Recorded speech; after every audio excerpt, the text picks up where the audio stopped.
¿Cómo llegamos a este escenario?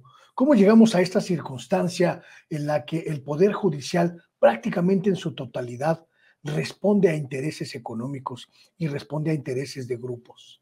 Mira, porque el presidente de la República, y ellos lo entendieron a partir de la reforma de Zedillo, ya lo sabían desde antes.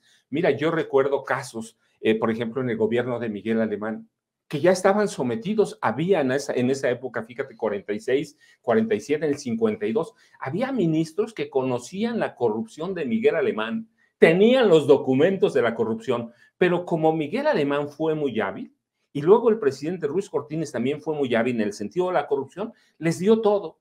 Así que los ministros aprendieron que ellos podían ser el brazo operativo sin tener que mancharse, sin tener que ensuciarse nada y solo recibir dinero. Y cada año cada presidente les fue dando más hasta llegar a los 84,000 millones de pesos que tú dices, mira, ¿recuerdas en 2009, en el 11 de octubre de 2009, 44,000 empleados de la Compañía de Luz y Fuerza del Centro? De un plumazo fueron borrados. De un plumazo. Nadie dijo nada. Margarita Zavala, que ahora defiende a los fideicomisos, fue un brazo operativo de Felipe Calderón. 44,000. ¿Cuántos empleados tiene el Poder Judicial? 55,000.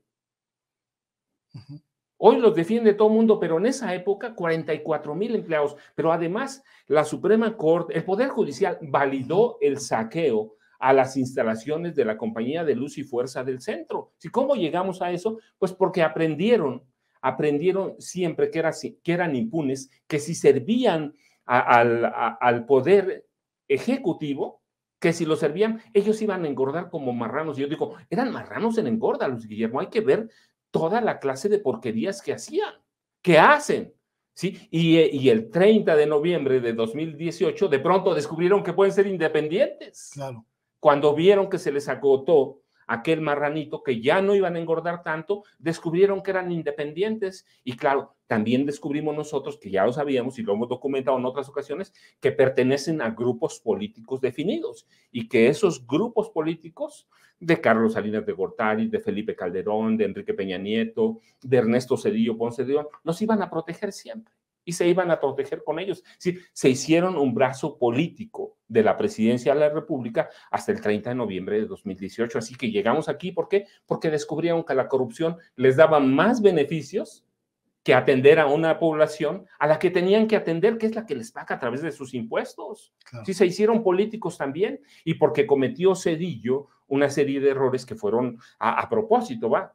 Sí, nunca propusieron elegir a los jueces, a los ministros, a los magistrados, como se elige a cualquier otro servidor público. Sí, se fueron muy cómodos y comodinos. Sí, el presidente de la República siempre tenía la última palabra, y ellos se hicieron, para mí fueron siempre la consejería jurídica del presidente. A veces me daba la impresión de que ellos dictaban los cambios constitucionales, así van a ser, y cuando llegaban los asuntos a la Suprema Corte de Justicia de la Nación, ya estaban todos arreglados. Ya estaban planchados. Ya estaban bien planchaditos, así como llegamos con la protección que le dan y se hacen garantes, le dan al presidente y se hacen garantes de la corrupción de este país.